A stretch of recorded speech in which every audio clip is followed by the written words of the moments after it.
My first year of planting, I made a mistake. I was pretty green to it. And so it was an old 10-acre field that has been used and abused. I'm sure it hasn't seen any NPK in a super long time. And so those trees are getting bigger. And the soil is like 114 PI. So it's considered average. It's not great. It's not bad. But I guarantee I probably needed to add 2 tons of lime per acre. I probably needed to add a lot of different nutrients. I didn't do that. And the trees are getting bigger, but they're not getting as big as fast. In comparison to a part of my creek that runs through here, it's like, man, it's like the good dirt. It's black. It's 131 PI. It's considered good soil. And those trees caught up faster than the trees I planted beforehand because the soil is so much better. I went and sprayed and killed all the fescue. And so I've learned to pay attention to that, and even just like what varieties of oaks to plant where based off of soils. And even once you start augering them in, like, okay, this is a little bit more sandy than I think. This variety of oak does better in this type of setting. So like I have become more in tune with that. And it really doesn't take that much extra work to be in tune with it. I just think most people don't think about it and they're like, oh, so-and-so said this is the best tree, that's where I'm going to plant it here. And it's like, well, it might be the best tree for that certain soil type, but it might not do very well here.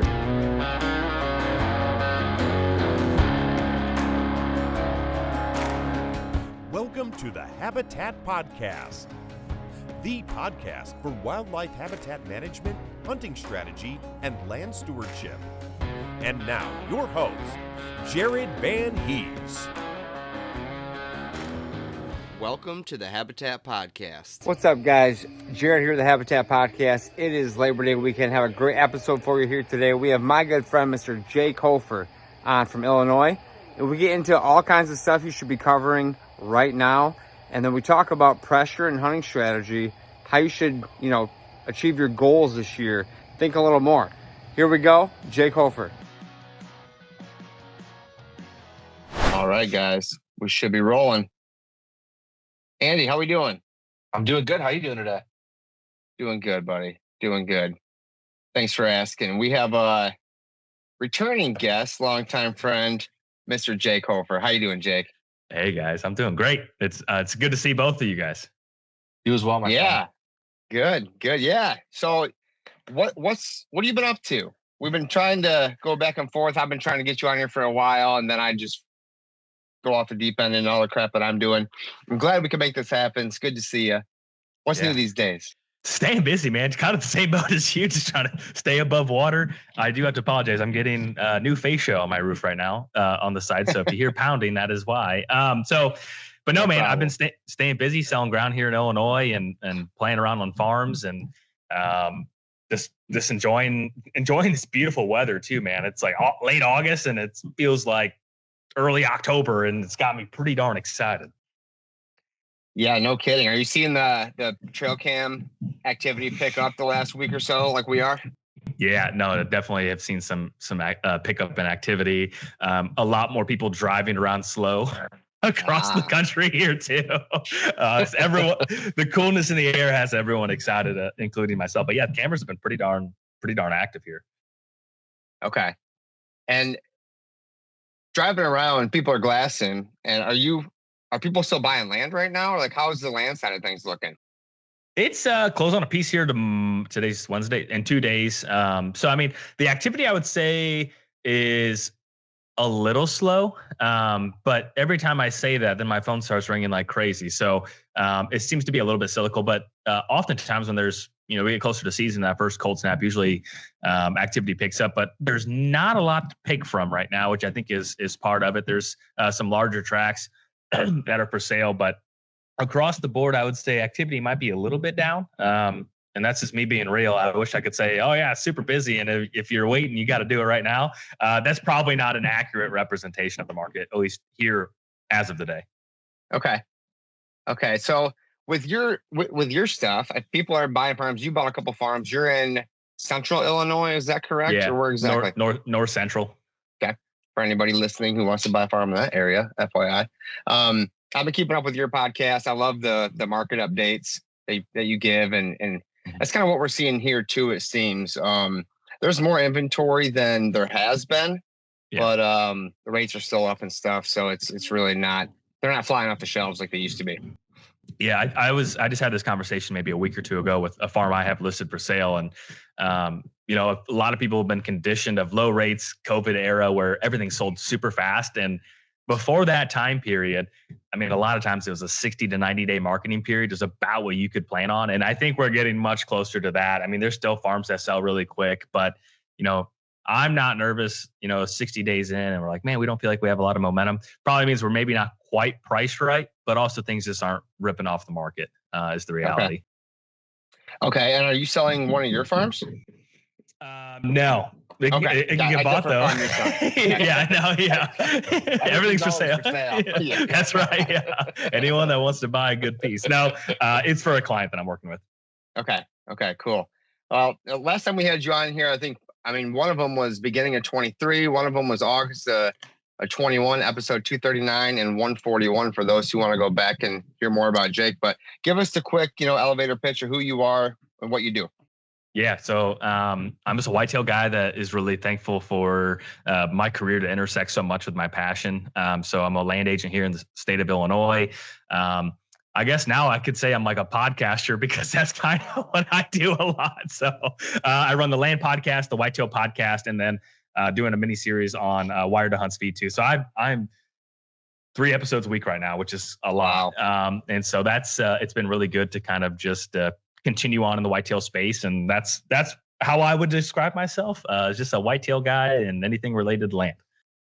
Yeah, and I'd like to add that your podcast and content is really good. So keep it up. Appreciate that. I enjoy it. I don't listen to a ton of different podcasts, but you're one of them. So I appreciate that. You're working with Mark over there. Who are you working with at the Meat Eater team? Yeah, Mark. So Mark and I collaborated on the Back 40 series, and it's interesting because I hate to create any sort of divide as I say this, but how someone approaches the whitetail season on private ground is typically much different than what it is on public ground. And then, of course, there's overlap on both of them. So the Back 40 was geared towards folks that maybe have a lease, maybe have permission, maybe have their own ground. And I brought in a panel of experts that are experts in that exact scenario and kind of run through these different ideas as season builds up. So like next week is my food plots look like crap. Now what? Which, Jared, I should have had you on that one because I'm sure you're going to be getting those emails with the lack of rain here in the Midwest. So that's kind of Mark and I collaborated on that idea, and it's been a lot of fun. There's some things I would have done a little bit different. I probably would, instead of having 8 guests every episode, I wish I would have had 4 because I like to ask questions where I wanted to be respectful of their time. We had to get through all 8 questions in like in an hour time frame. So looking back, I wish we would have dove a little bit deeper with less experts and maybe broke it up into 2. But hey, you got to try new things, and that's how you learn everything. So that was, that's a sign of growth. Yeah, and if you get the opportunity to hop on that feed, it's like, okay, let's go. Yeah, right. Yeah, we're gonna figure it out on the fly. Absolutely. Yeah. Well, speaking of food plots, mine are actually looking really good. I planted August 10th after our Habitat Day and at our Habitat Day. Probably no more than 2 inches of rain in August so far, but it's been enough. Maybe the morning mildew and stuff helps too. How are your plots looking these days? So I missed that early August rain because I was like, I'm gonna wait. And then I just finished. Actually, I planted food plots yesterday for a friend, and so mine have not germinated yet. So I just got them in the ground, which I drilled everything. So I think when I was drilling, I planted one of my personal farms. I think it was Monday evening, and there was a lot of moisture still in the soil. And, I haven't worked that ground in a long time. So actually I had to go back the next day and it looked like soybeans were already starting to swell up, but in all reality, I think it's going to be okay. And I think a lot of people really probably food plots are great, right? But if you're a guy that plants like a half acre or a quarter acre food plot, like I don't know if it's fair to put all the chips in the center of the table. Like, oh man, I'm screwed. My food plot just didn't turn out right. And I get the nervousness that comes along when you plant something that doesn't come out exactly how you like, but it's going to be okay. So that's my perspective, but they should turn out pretty good. Yeah, that's great. How are your trees doing? Dude, they're doing really good. I sprayed some pear trees the other day. I've been trying to stay off my farm, and I was like, I just got to go look at this. And so I went and sprayed some Mike's Mighty Micros on my pear trees, and dude, I got oak trees poking out of 5-foot tubes. I got elderberry. It's looking phenomenal, and it seems like the activity on my own home farm has drastically gotten better year over year. And I feel like we're just now starting to see some of the exponential growth of all the projects that we've done. So, I mean, everything's looking really darn good, to tell you the truth. It looks like a completely different place. Okay. Because how many, you put thousands of trees in, correct? Yeah, I think we're about at 4,000 here at my house, and 3,200 of those were hand planted. So like with an auger or a dibble bar, I would say about 2,000. It looks like a commercial tree operation. I mean, I have a bunch of tree tubes everywhere, and so I got about 1,500 more to do next spring, and then I'm done planting trees in my house for like at least the heavy lifting. And I wanted to kind of scatter them out a little bit, just to. I know like 3 years of growth is not a lot different, but it might make just to have a little bit different stages where, like the shrubs are a little bit more established here. And so also there's no way I could plant 6,000 trees in 1 year too. So that's my excuse for that. Yeah, I man. got you there. Out of all your habitat projects you've done so far, would you think the trees are the most impactful, or do you have another most impactful on either? You have 2 farms, right? Yeah. Yep. So on either one of your farms, what would be the most impactful practice? I think the trees at my house will be the most impactful. I don't think they're necessarily the most impactful today. I would say they're probably getting the beat to that point, though, to tell you the truth. And then beyond that, I would say I put some I have probably 3 or 4 acres of standing food at my house too. And so that seems to make a big difference too. The first year I left 10 acres of standing beans and I did not find a single shed antler. There was activity, but it was just like very meh. I didn't find a shed the first year we lived here, and I had a bunch of food. And then this last year, I think I found 7 sheds on my house this year. So it's like seeing, like, you can't measure everything, but that's one way to measure, okay, am I helping deer get through the winter? We went from 0 sheds to 7 sheds. And actually I found one in June where I was messing with my apple trees and I stepped on one that I missed. So I guess I'd be at 8 sheds. So the food for sure is probably one of the biggest things. So where I'm at, there's a lot of big ag and a lot of people apply anhydrous, and it seems like when that happens, the deer stop feeding in the field. So although there's ample food right now, when push comes to shove in the winter, they herd up on my farm. So, I mean, it's clear that they like the food. What are you putting in for your food plots? I tried. So last year I had beans. And then this year I planted sorghum. So I've never planted sorghum before. It looks excellent. And actually I had leftover beans from last year. And so I have a Tony LaPratt double crop on accident because I sprayed it with glyphosate and 2,4-D before I planted my sorghum, and I had Pioneer beans to where, they're resistant to glyphosate and 2,4-D. And so some of them I have like a double crop where I have beans underneath and sorghum poking out on top. So I have never planted sorghum. I haven't ever hunted over sorghum or anything. So I wanted to plant corn, to tell you the truth, but I wanted to be real with myself. I didn't want to spend the money on electric fence. My food plot shapes are really weird. They're kind of broken up. So I would have had to buy it. It would have been a pretty big equipment build to get set up. And I was like, well, sorghum might be the middle ground here where they're not going to, browse it to death in the summer and early spring and still have some standing grain later on. So I'll be able to report back if I would do it again. And I'd be curious to hear if you guys have any experience with sorghum, if I should be nervous or excited. No, you're going to love it, man. I'm on year 3 of doing it. I'm a huge sorghum fan. I'm doing it for kind of different reasons, not for the food, but more for cover, because it's a quick, easy, cheap, inexpensive cover. But you get those heads. And so I'm on year 3 of doing it. And let's see here. I don't do any 2,4-D anything. I just plant it, and it kind of takes the weed competition out. And I think you're going to like it. I really do. When do you see them starting to eat it? And then I have a second question. The volunteer sorghum the following year from not harvesting it is another, it's a concern of mine. So I'm all ears. Late season, really late, like January-ish. And we have so much food, it's kind of hard to tell when they're going after it here. But and then the volunteer, that I can't help you on because I've went 3 years in a row on top of the same field. So okay, I'm looking for volunteer sorghum if that's. They're right. Well, then maybe I'll just stick to sorghum if volunteer sorghum is an issue. Yeah, I know we have a lot of sorghum in our spring mix, and all the stuff that I've left standing is eaten by the next spring.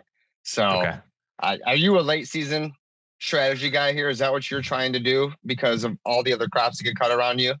Well, so in theory, yes. I would say the unfortunately, I just had this conversation the other day. I think it'll go live next week on the whitetail podcast, but the late season game plan in a lot of parts of the country is not what it used to be 10 years ago, because everyone is so dang good at hunting in October and November and December. And like the idea of like, oh, that giant deer that I've been hunting all year, he's going to be so hungry and I'm going to shoot him late season. I don't think this farm necessarily falls into that category. Do I think I'll have an opportunity to shoot a buck here? Yes. It's just it's a blanket insurance policy, but it's not plan A for me. Got it. Yeah. I think, I know a few guys who hunt Iowa a lot more now, and they seem to tend to go for the muzzleloader late season every couple of years versus every 6-year bow tag that Andy and I are on this year. And I get that. It just seems like in Michigan, the pressure's been smoked so hard by the time late season gets here that unless you're in some real cover, it's going to be tough. You know, a lot of the deer, big bucks go nocturnal after gun season. So, yeah, which, last year I shot a Illinois muzzleloader buck, which our season's the 3rd week in December. Jared, I know you come down for that season. That's probably the latest buck I've killed in a very, I've killed when I was younger. I shot some other bucks during muzzleloader season, but I haven't had a lot of great late season success, but I'm excited just to see. And here's the thing too. It's fun to have all the deer yarded up on your farm, and then to like, you know, not like I didn't shed hunt at all. I take that back. I went and walked and I did not pick any antlers up. And then I told my wife, I was like, okay, we should find some. And then we went and shed hunted the farm. It's like, I already knew where they're at. I was like, you probably want to walk over there again. And it's like, that's the I guess it's an expensive hobby to shed hunt from that perspective. But I mean, just making sure the deer have what they need to get through the winter, I think is something that's really important.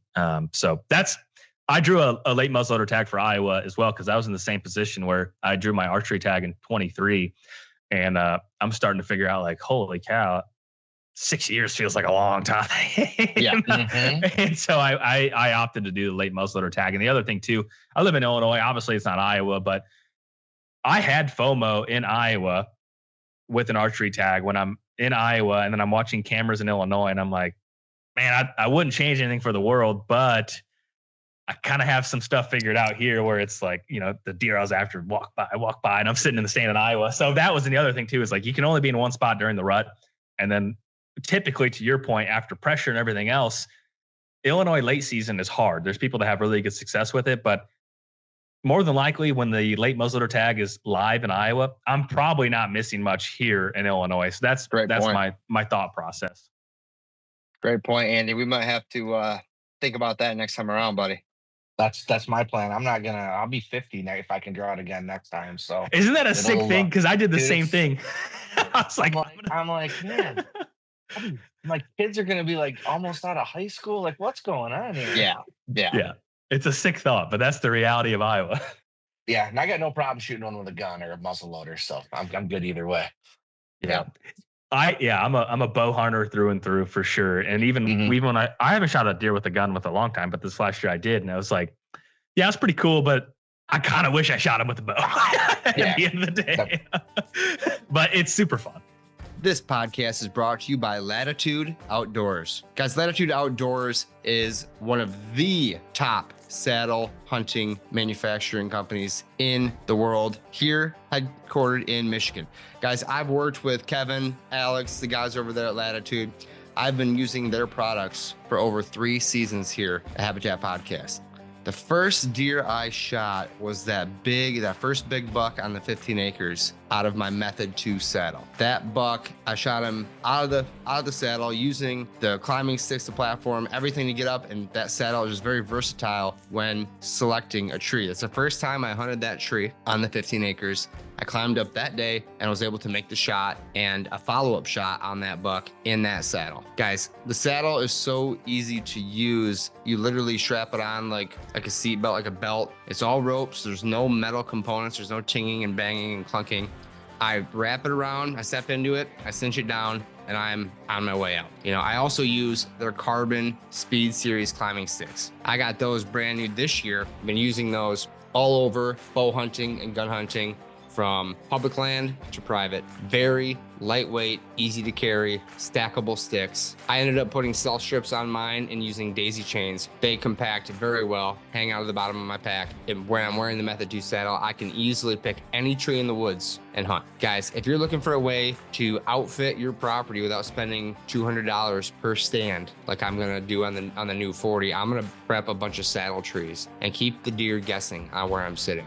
They will not know my true stand location because I will not have one. Guys, saddles are very versatile. I urge you to check them out. Latitude Outdoors. Again, I've been using them for years and they are great products. Latitude Outdoors, thank you for supporting the Habitat Podcast. Absolutely. But I have another question for you. You mentioned you're not going on your farm, trying to stay off your farm right now. And I'm guessing because you got something cool walking around. How do you balance that with your habitat stuff? You just get everything done by end of August, or what are your plans there? What are your thoughts?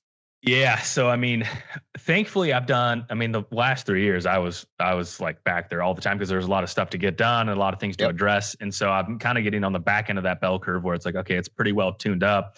But yeah, there's some deer that I would really like to not push off this area. And so it's a challenge. It's a super big challenge. There's a camera that died and I'm like, I really like to switch batteries on it, but it's like, what am I really going to gain from that? It's August. Like I will wait until like a super windy, rainy day. I work from home. I'll slip back there and get it done. But it's a super hard balance. And I think having multiple spots, cause like I love being outside. I love doing deer stuff. And so sometimes it feels like you're in your own little straitjacket that you put on yourself because you want to do these things, but after talking to the same thing for you guys, like you talk to so many people and it's like, there's a common thread of like, access is obviously one of the most important things, and staying off your farm and not pressuring your deer is probably the number 2 thing.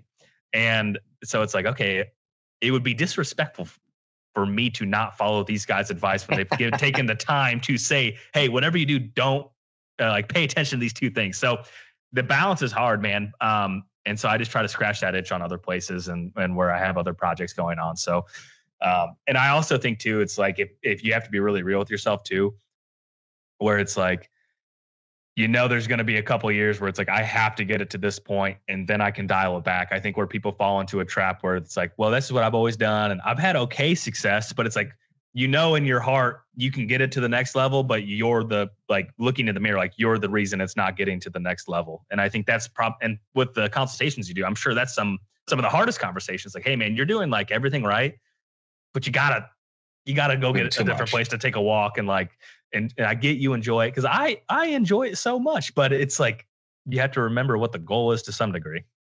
Yeah, and all the money you spend on this farm once or every month and throughout the summer, it's like I'm gonna go use it.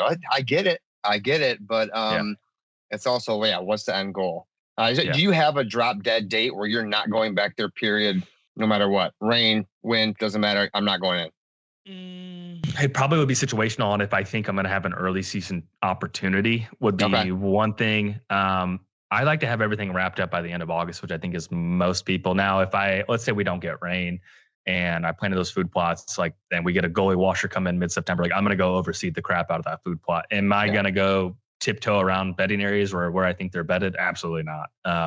I'm just going to try to be in and out and I guess my cutoff date of hanging stands and going into sensitive areas is probably Labor Day weekend, which is really this weekend. Now, I'm not saying I will never not break that rule. I want to be very clear. I will break that rule more than likely this year.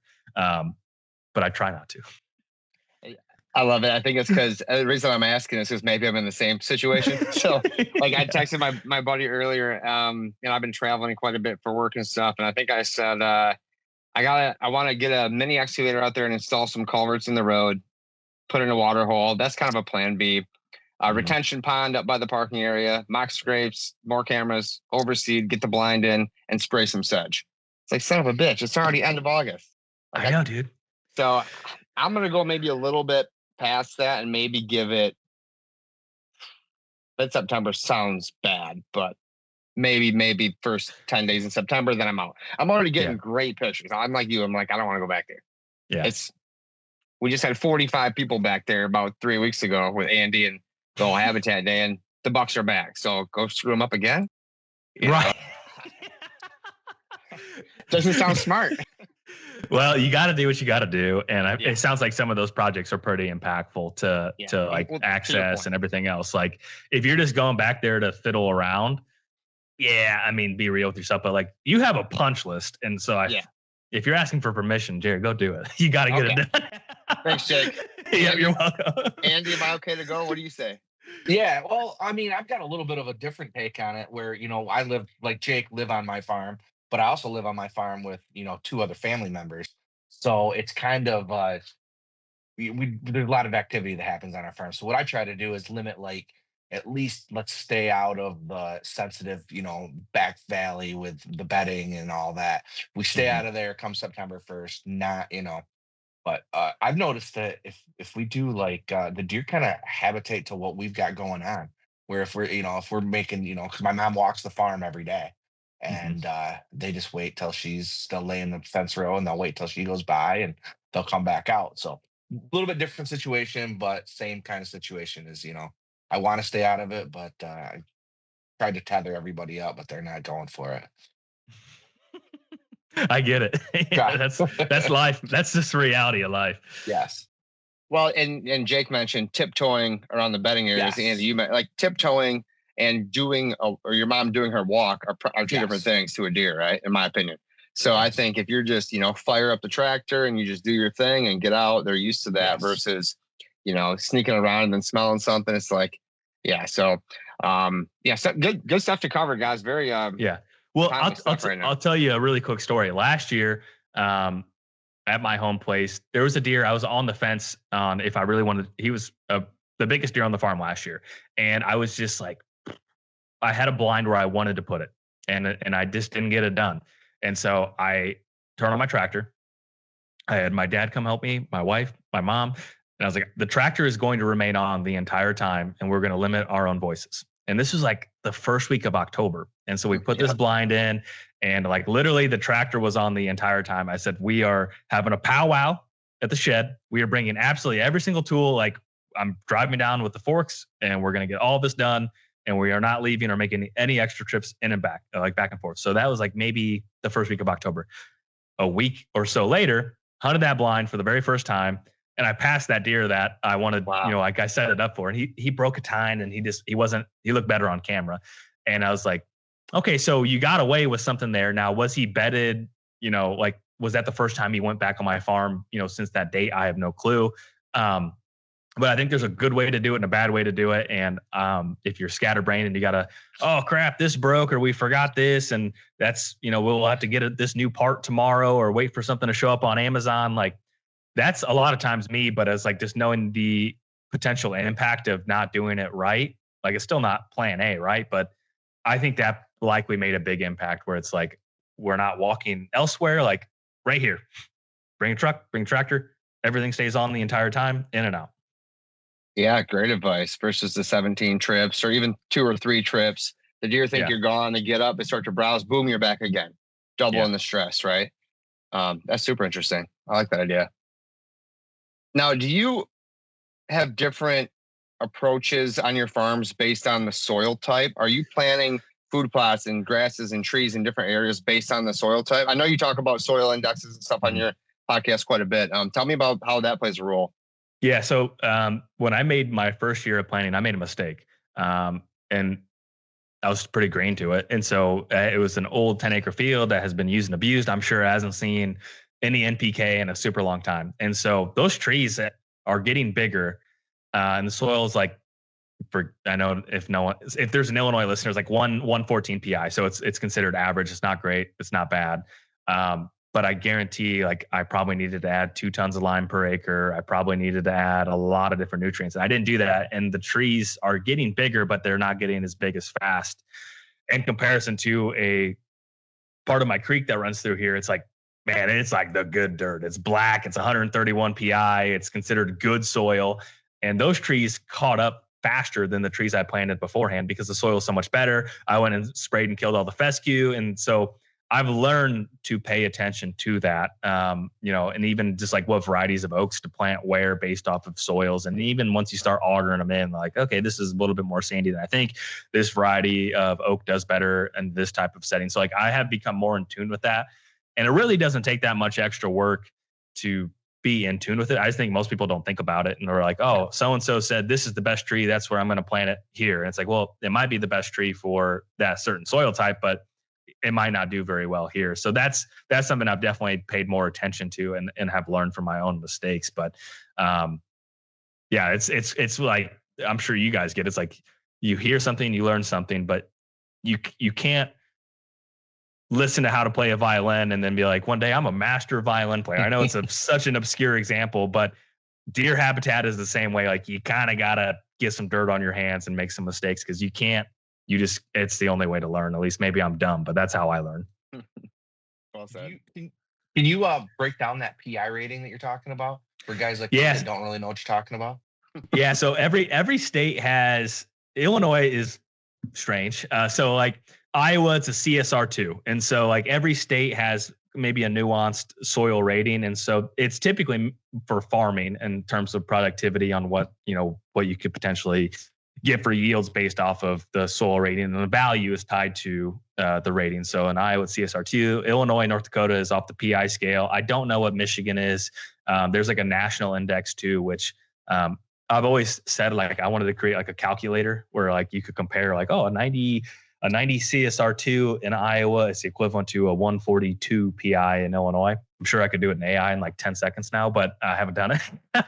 But so it's just the state of Illinois. So to loop back, the state of Illinois did a statewide survey and said, these are the general productivities of soil. So like they did the entire state, because before recreational or timber ground was not taxed at one point in the state of Illinois. And then they said, nope, all land is considered productive.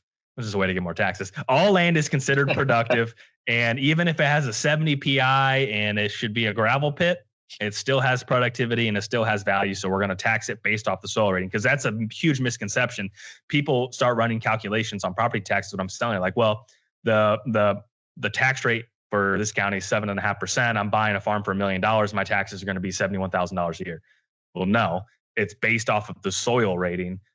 And there's a whole formula to that, because if it went off of what the actual value was, no one could afford to own anything in the state of Illinois. So that's a kind of a nuanced reason of why it exists and how it came to fruition. And then it goes all the way down to deer hunters that what can I plant where? So that's the full scope on that. Yeah. I love it. So how does that go into your consideration when you're buying a farm yourself? Do you want the higher PI with the higher tax rate? If I can afford it. Yeah. If I can afford it. Yeah.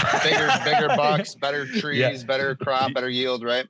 Yeah. I think for most rec buyers, I've seen some farms that have like a terrible PI. Like there was one where I walked this farm and I was logged in to watch the auction. I went for more than what I would be, willing to spend. But the long and short of it was like all the topsoil was mined off of it. Like it was an old spoil, and I walked it and I was like, this thing is like not good, and it's all junk.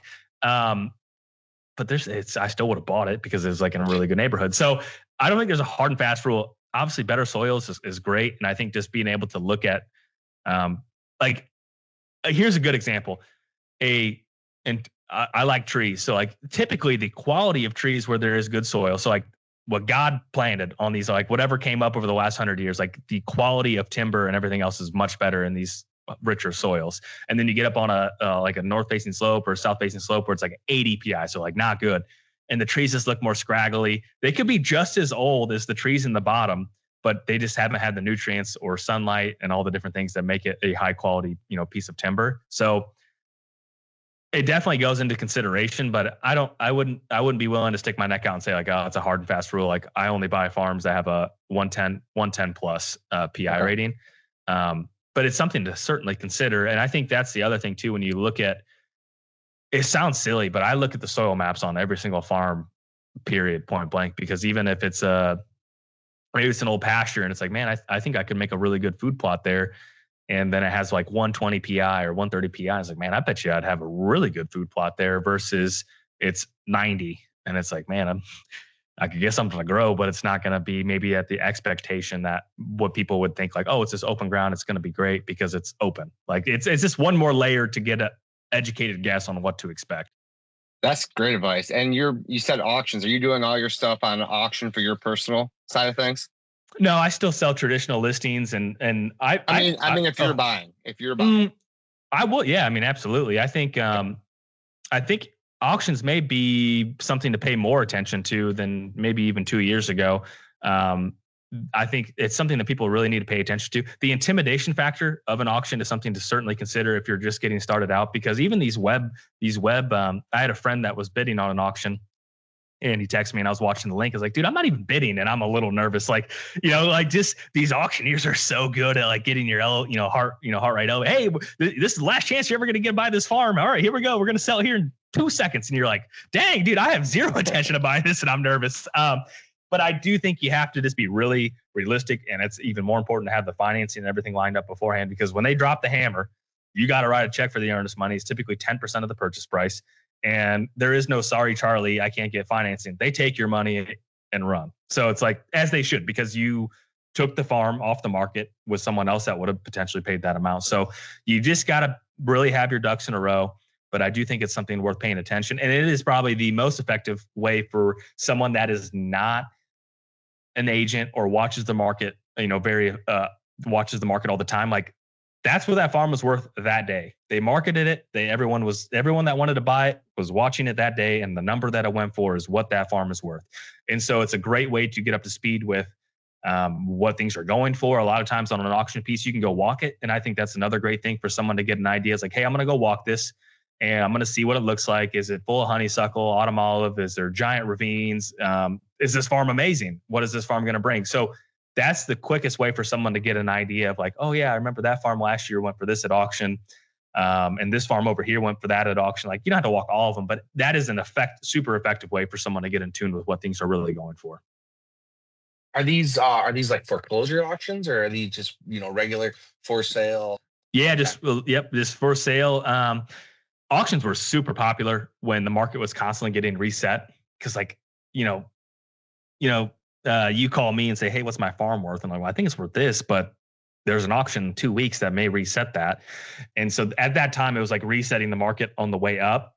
And I don't think we're still seeing accelerating prices. There's still some auctions that surprise me on what they end up getting at auction, but it's just another sales method. And I think every farm and every region is different too, where rec farms typically don't auction exceptionally well in my part of Illinois. So like picture an 80 with 60 acres of timber and 10 acres of fallow and 10 acres of a weird shaped field. Probably not the best method to sell it as a Mr. Seller, but as Mr. Buyer, it could be a great venue to potentially buy it, because farmers aren't going to be paying attention to the auction. A lot of first-time land buyers are intimidated by the auction process. And so like it could be a really good opportunity. And I still think traditional listings are a great thing too. Yeah. It just comes down to how invested are you into finding a piece that checks off the boxes. And if that means you got to go to an auction or watch an auction online, then that's what you have to do. You have any clients that you're doing that for? I watch a lot of auctions for clients, and a lot of times like, hey, what do you think this should go for? Or, hey, what would you spend on this?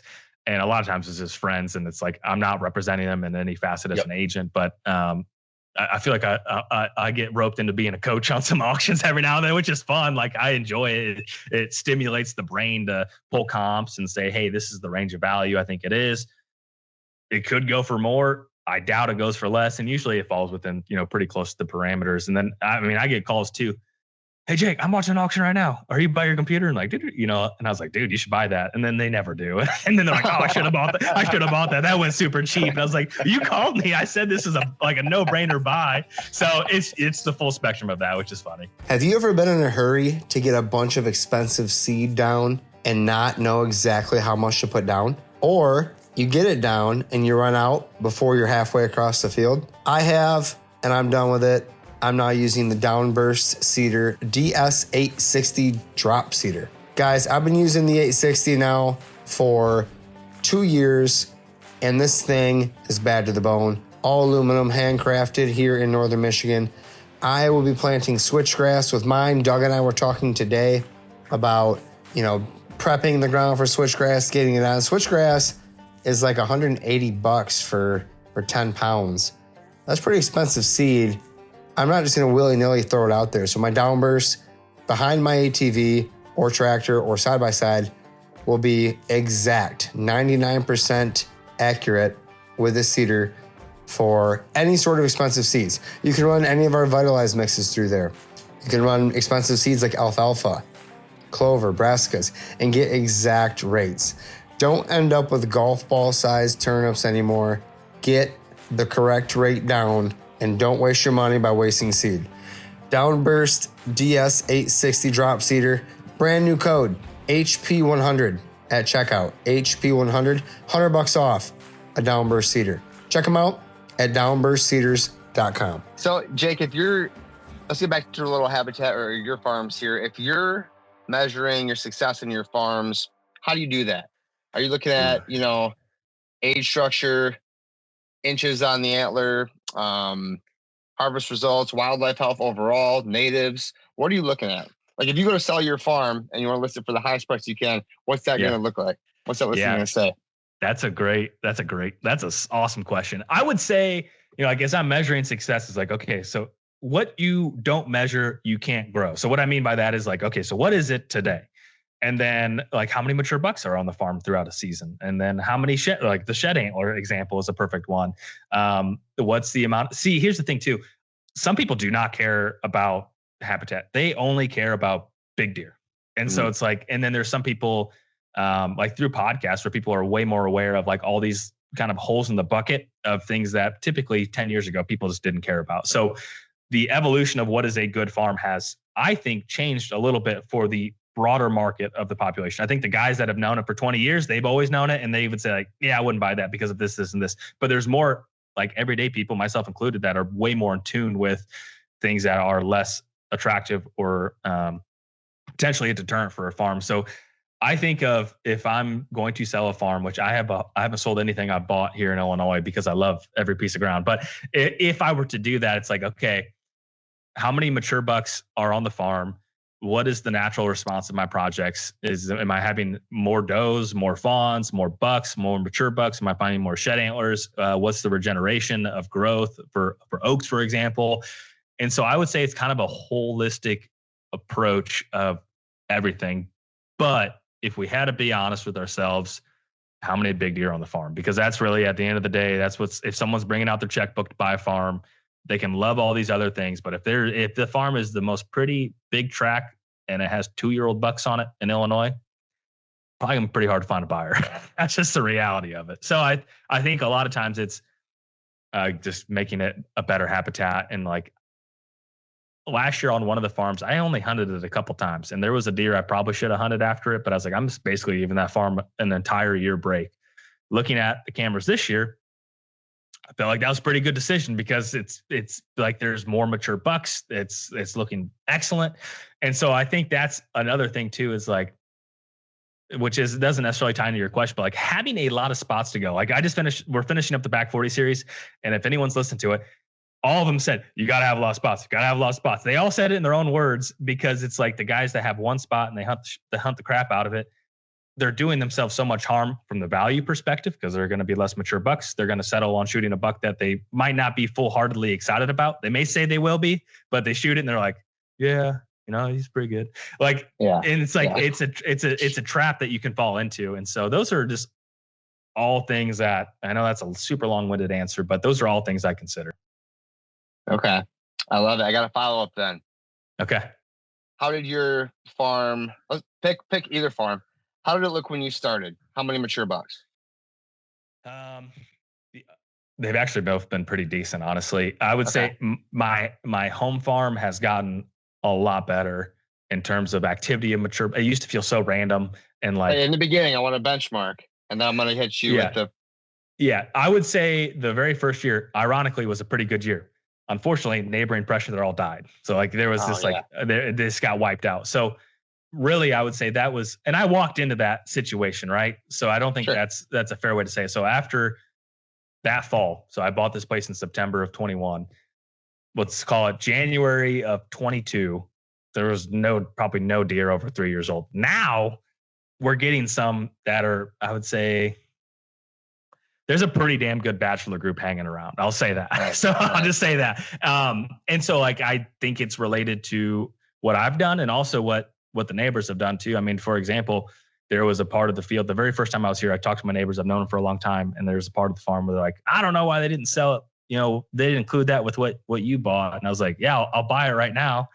And they're like, I don't know, because it was like a big slope. And I was like, anytime you want to sell it, I'm your guy. And they're not the types to sell ground, which I'm cool with. They're great neighbors, but they took part of that field and put it in alfalfa. I'm like, huge bonus that I personally did not do, but I'm reaping the benefits of it. So like, I've had a couple lucky breaks, but I mean, this fall, I would say compared to 22 to this fall, like we're going to have probably 2 or 3 mature bucks, and the antler size has increased from what it was originally. The other farm, honestly, I haven't done as much work with, but going into this season, I would say we'll probably have more mature bucks on that farm than what we ever had before. Now I've done some like, I guess, like larger projects. Like I haven't done the fine tuning at my house. And so like we've improved the access, we've added more food. I've let one field kind of go fallow. And so like, I haven't necessarily like been in there with a fine tooth comb like I have in my house, where like I'm thinking very, very microly. But the other one, it's just like it kind of has more things going for it in some ways too. And there's typically going to be more mature bucks over in that area, just with how the lay of the land and the neighborhood and like all the things you can't control too. Because that's the hardest thing I think for myself included to learn was 40 acres growing up. It's what I always dreamed of owning 40 acres. And then you own 40 acres and it's like, that's really not that much ground. Like, I know that sounds bad, but it's true. Like you can only do so much on a small parcel. And so it's like, you have to align your expectations of, I'm just a small piece of the puzzle in the whole picture. And so like relationships with neighbors, like all these different things, like that helps fill in the puzzle. Is it necessarily habitat work? No, it's being a good neighbor, and like, they're probably going to do things that upset you at times. You're probably going to do things that upset them at times. And like, that's just part of it. Yeah, I think a comment on the 40 acres not being big enough. Yeah, I had the same dream, right? Obviously. It's more about the neighbors, like you mentioned, at the 40 acre part than it is the size of the projects, the scope of the projects. So I definitely can commiserate with you there and would agree. If you're looking at, you're starting out with a couple of mature bucks, what is the 5 or maybe even 10-year goal? Still 2 or 3 bucks, but a lot bigger, 5 or 6 bucks. What do you think that 10-year mark is going to look like if you own it for 10 years, say? Yeah, I would say where I live, my goal would just be to keep help 3 and 4 year olds get to 5. Like that's nice. That's my primary goal. And I think it's funny because it's, the genetics just aren't the same anymore. Like the genetics haven't changed. Like it's the age, it comes down to age. So like that is just like, okay, my 40 acres maybe felt like from a habitat perspective, 18, 22 acres. I want that number to get higher to the actual acreage to where it's like, okay, this feels like 40 acres of actual true good habitat versus, 10 or 12 or whatever it was when I initially started. So I think that is one goal, to have more places for deer to slip through. And the other farm, it's like a snow globe, man. You're just going to shake it up and hope it looks pretty when you do. So I think the biggest thing is just making it as possible. It all comes down to odds too, because there's some farms that I've just have known, like, man, every 5 years they crank out a really good one, or like maybe it's every 7 years or every 10 years. It's like sometimes you just have to look at the grand picture of being patient and understanding a lot of these projects take time, and control what you can, and your number is going to get called eventually. And that's kind of a real way to look at it. Like, I wish I could say I have this magic plan where I'm going to consistently kill a boone and croc deer every 2 years off 40 acres. I'd be full of crap. Like, I can't do we that. all would. Yeah. But if I can pull the long straw every 5 years instead of every 10, dude, that is twice as good. So that's my approach with it. I love it. There's something you always talk about on your podcast about, first time land buyers, right? On the land podcast, you're always talking about that. And maybe I'll kind of switch it into people like us who have owned farms or maybe in between the two. What's like the first 1 or 2 or 3 habitat projects that you think a first time land buyer, or in my case, first time habitat manager for our listeners could be? What do you think something like that would be on your list? The first thing would be to find a good dirt guy and fix the big issues on the farm immediately. Because if you fix the access, you improve the road system, and you do it from a deer hunter's perspective, it'll be way easier to work on projects. It's going to hunt exceptionally better. And I think we talked about the last time I was on here, like 2 years ago, but like, I thought it was going to be way more expensive. I thought it was going to take way more time. And then I finally mustered up, I'm cheap. So I was like, I finally mustered up the courage to call the guy. And I'm like, hey, you want to meet me out here? This is kind of what I want to do. And he told me the estimate. And I was like, oh, that was a lot better than what I pictured in my head. And then the projects he did, I was like, dang it, I wish I would have done that the day I closed, because it's like, this transformed the farm so quickly. So the very first thing is save up your money or allocate however you can to get heavy equipment in there. And it's like, my dad's an operator for the union, but he works a regular job. He has weekends, he has obligations, where he's like, you could go the resourceful route and like rent equipment, but someone has to be in the equipment running it. And those guys, that's what they do every single day. And they're so fast and so quick. So I get everyone wants to do it their own way and do it on their own. But for me, I would just write the check and make the big improvements right away. And even if you have to do it over 2 or 3 years, but like improve the access to get to the different parts of the farm so you can be more efficient when you're working on projects. That is by far number one, by a lot. The other thing I would say is maybe when that equipment's in there, maybe dig out a water hole. That would be I personally haven't done that, but that's something I would probably do again if I had to do things differently.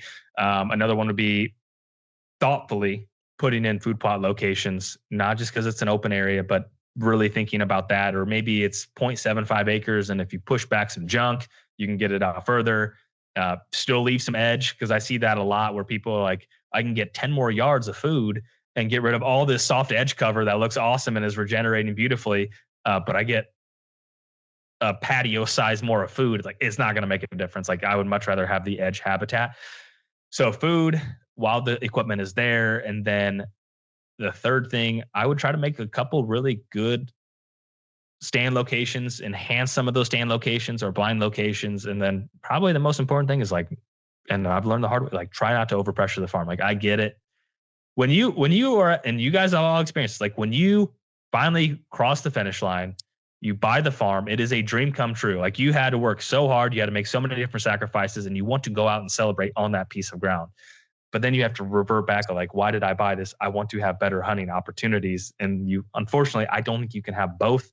I think you could maybe have, it's like the Lady Justice scale, like how much are you on it versus how little you are. And like, so those are the three things I for sure. It's like access, food, good stand locations, and then be very realistic about what you are doing in terms of a negative impact on the farm. And I think you'll have so much more success and so much more enjoyment too. Very good. Very good. That answers that. I appreciate that. Do you call your shot for this fall? Oh gosh. for Illinois on your home farm. Are we screwing around the first week or two? Are we waiting? That still could change, I guess, depending after velvet comes off. But what are your thoughts there? So I'm usually pretty cryptic, so I'm trying to be helpful here for folks. Right now, I have a personal goal of shooting a big deer. So whatever you consider that, I'm just going to leave it at that. One of them I'm waiting to show back up, and I think he'll probably likely show up late October. And this is not on right now. My plan A and B are not on my home farm. There's years where I would have gladly had plan A or B be on the farms I own, but thankfully I've taken the advice of all the experts. I have spread my little wings to have more opportunities. And so my shots are this. I realistically think I'll probably end up killing a buck when a quote unquote gets easier. So October 25th to second or third week of November, that's probably when it's going to happen.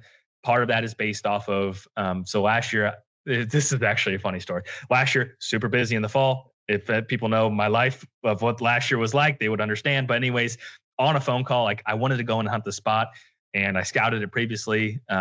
We had a camera there. It was called the Turd Triangle because just the way it was, like, it was just not a good spot for a variety of reasons. And I was like, I'm going to go in there and do a hang and hunt, really big deer. And I got out there like 15, 20 minutes later because I was stuck on the phone. And there's a railroad track. I'll tell people that there's a railroad track, and it's a busy railroad. And I get in there and I'm doing a hang and hunt, saddle hunting. And I always have a bow sling with my bow on my back. I forgot that. And so my bow is on the ground. I'm 3 sticks high, and I hear something behind me to the back. And now, like, we did a podcast with Bobby Worthington, and then we were with Spooks Band doing a whitetail cribs, and they both brought it up. They're like, when you hear a squirrel, a lot of times it's because there's a deer nearby and it's like the squirrel's moving around. I didn't know that. So like I hear, I was like, oh, it's a squirrel, whatever. So I'm still setting up, bows on the ground. I got my little pull-up rope. And then I look to my right, and here's the deer I'm in after, 30 yards away, ripping a scrape, like all pissed off. Oh. And my bow's on the ground, right? And then I'm okay. Like I'm trying to gather my heart instantly, like you know, it's just like this is who I came in here for on a hanging hunt. And so then this was like October 26th or 27th, and so another train comes by, and I'm like pulling up my bow as fast as I can. I don't even have my platform set up yet. And I'm like, okay, I'm watching him. And then I'm like, okay, I got to make a move. And then in the midst of everything, I do not know if I got busted. I have no clue, but he ended up moving on. So that deer is alive, and I want to kill that deer really bad. And so I think realistically, my time frame is that late October or during November time frame. And same deal for this other deer that I believe lived and should show back up. So that's, to call my shots, it's going to be probably off of permission farm, and it'll be late October to November. It's hard to say what will show up and reshuffle around too, but those are my plan A and B. There's some deer on farms I own that I would gladly shoot. But I feel in the past, there's been often times where I got scatterbrained, where like, I'm going to give this deer a break. I'm going to go hunt this. And like, by the time I feel like I kind of figure that out, then it's like, oh, this one's back now. And something that I'm trying to stay focused on is like, and this is something I've recognized a lot of people, like they hunt a deer. They don't deer hunt, they hunt a deer. And I feel like it's more challenging in a lot of ways, and it's way more strategic. And it'll be a point of growth for me, but that's where my head's at, dude.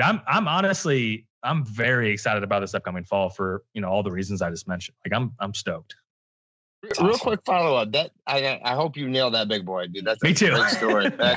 That's awesome. Hunting a deer versus hunt. I agree with the spreading yourself too thin, get distracted, you're not focused. I'm that guy.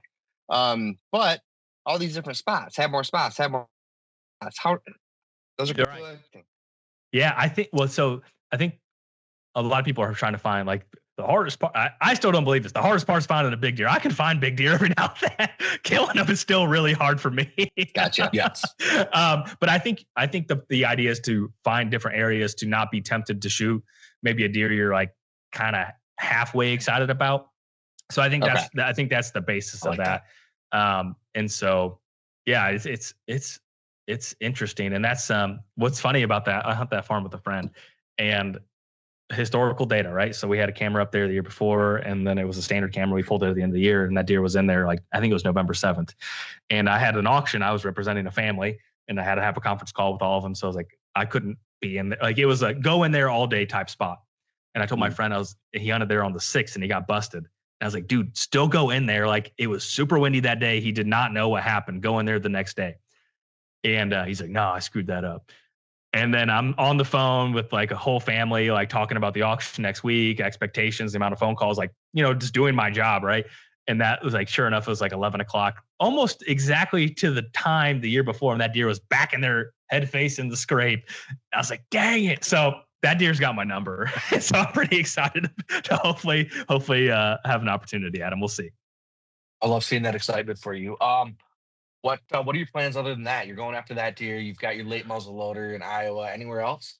I'm actually going to New Mexico for a rifle hunt with my dad. I bought it for him for Christmas 2 years ago. He's in his early 60s, and it's weird getting to the point in life where it's like you realize that a window of a lot of opportunities are inherently closing. I mean, that's just the reality of life and time. And so I can't afford it, but I was like, okay, we're going to do that. I booked it 2 years ago. And so we're going to New Mexico, which I'm really excited about, which is so weird because I know growing up, I'm sure my dad was more excited for me than he was for himself. And now I feel like it's the exact opposite, where I'm more excited for him than maybe what he is for himself. And so I'm really excited for that opportunity. I could really care less if I kill anything, but I'd love for him to shoot an elk. He's never really done any sort of hunt like this. And so I'm really thankful to have that opportunity. And then that's in early October, and then going to be hanging out in Illinois here for however long it takes, and then go to Iowa for a late muzzleloader tag and see what the cards are dealt there. So, I mean, it's going to be a really great and exciting year, and I'm jacked. Well, we're all looking forward to following along with that for sure. I got one more question for you before Jared hits you with the rapid fire. When are we going to see whitetail cribs again? Great question. Yeah. So if anyone here listening in I don't know when this will go live, but September 5th in Henry, Illinois, we're going to be doing a premiere of the first episode of Whitetail Cribs. And so anyone local, it's not a huge event. Like, I don't want to overhype it. If someone drives 2 hours, they might be disappointed. So like, I'm just prefacing it with that. So we have that. So those folks will get to see it first. And then we will be doing most of them in October and November. We have some really good episodes lined up. So it's back. And then even looking into 26, because God bless Lucas, like there's a lot of work that goes into this on the editing side. So we're starting to line up 26 and like, it's back in full fledged. Like there's going to be some awesome episodes. And also like the episodes that a lot of people enjoy too, like just the everyday guy, like all of us too. Like it's fun to see what people, it's one of those unique projects where if someone invites you into their home to showcase their deer, it's very clear they're very passionate about it. And it's so easy to feed off that excitement and energy. And hopefully that transpires through the videos as you're watching them on your couch and everything else. So it's back and it'll be a lot of fun. That's awesome. I can't wait. I know, like, I was watching that long before I ever knew you, and now I'm so cool. excited. And I'm so excited it's coming back. Yeah, I'm excited too. All right, Jake, I want to be respectful of your time. I'm going to hit you with some rapid fires. You've done this before, so I'm wondering if anything will change. I don't recall what the last answers were, so I'll have to go back and look at them. But this rapid fire segment brought to you by Latitude Outdoors. Favorite beverage? I'm a coffee guy, man. I drink a lot of coffee in the morning. I like it. There it is. Coffee. Nice, and then I like to put some protein into my coffee. So I feel like, I double up on that. So every day I do that. Good idea. Favorite venison recipe? I'm still an elk taco guy. Or not elk taco, venison taco. I'm thinking of New Mexico already. Yeah, you already got it. I mean, the thing's already on the wall. Right. Don't they say not to do that? I'm screwed. What bow are you shooting these days? I'm still shooting a Prime Nexus. Food, water, or cover? You can only pick one. What's most important? I'm going to take cover. Let's see here. Your most recent favorite habitat tool or implement?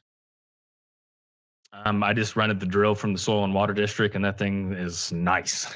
So it's an expensive tool, but it is my favorite. And it's probably not expensive to rent, right? What's that? Oh, no, yeah, super cheap. Yeah, super affordable. It's awesome. Having the tractor run is obviously the expensive part, but super efficient. All right, last but not least, your favorite tree. Has this changed over the years? I don't think so. No, it's still a swamp white oak. I love a good white oak, but a chinkapin could slightly slate into that, but I'm still going to take the swamp white oak. Awesome, man. Well, you passed. Thanks so much for coming on today and spending the time with us. Hit one more time what you're up to, where people can follow along. Yeah, so if you want to learn more about buying land, the Land Podcast is a great place to do it. New episodes every Monday. If you want to hear from like whitetail tactics and everything else and the whitetail stories, the Whitetail Podcast every Tuesday is a great location. And then the Back 40 on Wire to Hunt, which that'll be wrapping up. And then I'm doing Rut Fresh for the remainder of the year. So I don't blame anyone if they get sick of my voice, but that's where they can find it. Awesome, Jake. Well, thanks again, man. Good luck this fall. And it was great catching up with you. Yeah, thank you so much, guys. Good to see you. Thank you for tuning in to the Habitat Podcast. We really do appreciate you guys coming back every week to get this awesome Habitat content. And we would appreciate it if you went to iTunes, Spotify, wherever you listen to this podcast, and leave us a 5-star review. That helps us continue to grow and trend in the right direction, attract new listeners, and help us provide better content in the future. Guys, we have a website full of resources. We have a blog on the website. We have YouTube, Facebook, Instagram, all linked up at habitatpodcast.com. Our land plan services, merchandise, decals, hats, t-shirts, and I give away a free 5-inch decal to anyone who leaves us a review on Apple iTunes. Really appreciate it. I want to thank our partners, Downburst Cedars, Vitalize Seed Company, Morse Nursery, Packer Max Cultipackers, Stealth Outdoors, First Light, Latitude Outdoors, United Country Midwest Lifestyle Properties. Thanks again, guys. We'll be back next week with another great episode of the Habitat Podcast. Thanks for tuning in.